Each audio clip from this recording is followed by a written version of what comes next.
అందరికీ నమస్కారం. మన ఆరోగ్యం మన చేతుల్లో అనే కార్యక్రమానికి స్వాగతం అండి. నేను గత 2 సార్లుగా కుష్టి వ్యాధి మీద వీడియో చేస్తూ ఉన్నాను. ఇందులో భాగంగానే ఈరోజు కూడా మీ ముందుకు రావటం జరిగింది. ఈ కుష్టి వ్యాధి అనగానే చాలామందికి తెలుసు. ఎందుకోసమంటే మన ప్రతి మత గ్రంథంలో కూడా ఈ కుష్టి వ్యాధి గురించి ప్రస్తావించబడింది. ఇప్పటిది కాదు, అది ఎన్నో ఏళ్ల నుంచి ఈ కుష్టి వ్యాధి అనేది ప్రజలలో ఒక భయంకరమైన వ్యాధిగా పరిగణించబడుతూ ఉంది. మరొక విషయం ఏమిటంటే, కుష్టి వ్యాధి అనేది చాలామందికి ఒక అపోహ ఉంది. పూర్వజన్మలో చేసే పాపం చేస్తే ఆ పాపం వల్ల కుష్టి వ్యాధి వచ్చిందని, లేకపోతే వాళ్ళ తల్లిదండ్రులు చేసిన పాపాన్ని ఫలితమే కుష్టి వ్యాధి అని, లేకపోతే దేవుడు శపిస్తే కుష్టి వ్యాధి వస్తుంది అని,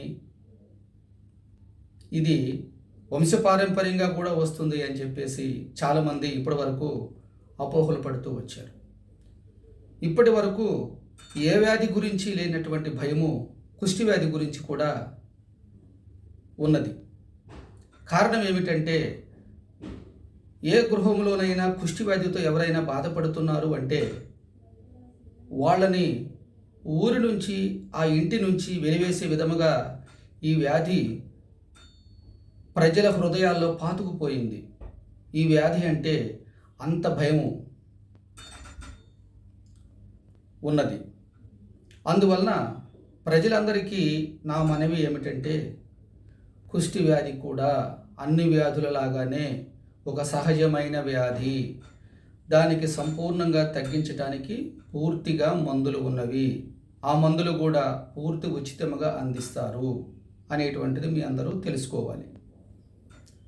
ఇంకొక విషయం ఏమిటంటే, ఇప్పటి వరకు అంటే కొన్ని సంవత్సరాల క్రితం వరకు కూడా కుష్టి వ్యాధి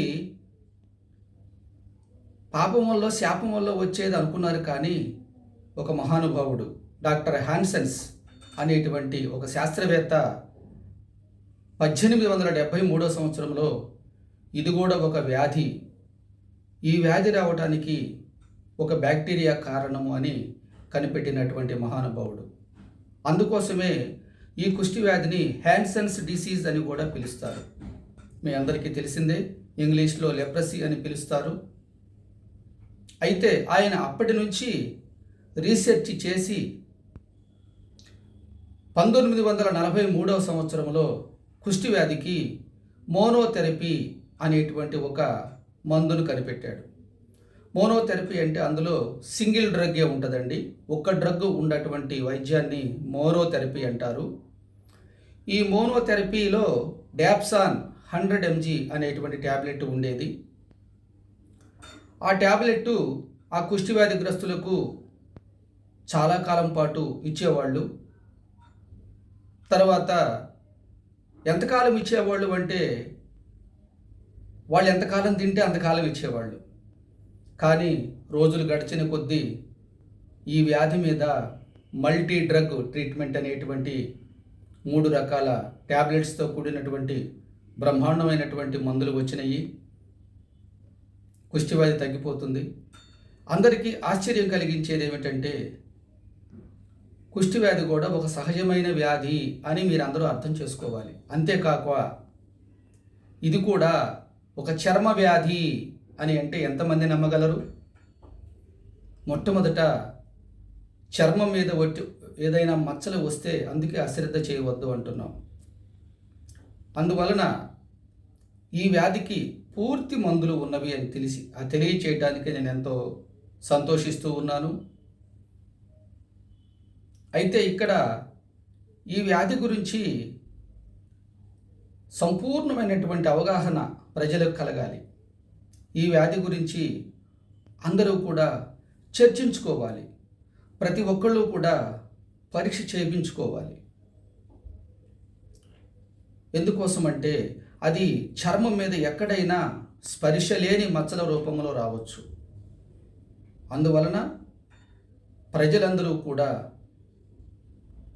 ఈ యొక్క వ్యాధి గురించి అవగాహన చేసుకొని, అంటే శరీరం మీద ఉండే ప్రతి మచ్చ కుష్ఠవ్యాధి కాదండి. చర్మ వ్యాధులు అనేక రకాలు ఉన్నాయి. అందులో ఈ కుష్ఠవ్యాధి ప్రారంభ దశ అనేది చర్మ వ్యాధి ద్వారానే ప్రారంభమవుతుంది అని మీకు తెలియచేసుకుంటూ, ప్రజలందరూ కూడా ఈ యొక్క వీడియోని చూసి అర్థం చేసుకొని ప్రక్క వాళ్ళతో షేర్ చేసుకొని, వాళ్ళ గృహంలో, వాళ్ళ వీధిలో, మన సొసైటీ అంతా కూడా కుష్ఠవ్యాధి గురించి ప్రచారం చేయటంలో భారతీయులందరము కూడా భాగస్వామ్యం పంచుకోవాలని తెలియచేసుకుంటూ, ఈ వ్యాధి మీద ఎటువంటి అనుమానాలు ఉన్నా కూడా నా యొక్క ఈ క్రింద కనపడే నెంబర్కు ఫోన్ చేసి మీ అనుమానాలు తీర్చుకోవాలని మనవి చేస్తూ, మరొక ఎపిసోడ్లో కుష్ఠవ్యాధి యొక్క లక్షణాలు మనము చర్చించుకుందాం. అందరికీ నమస్కారం. Thank you.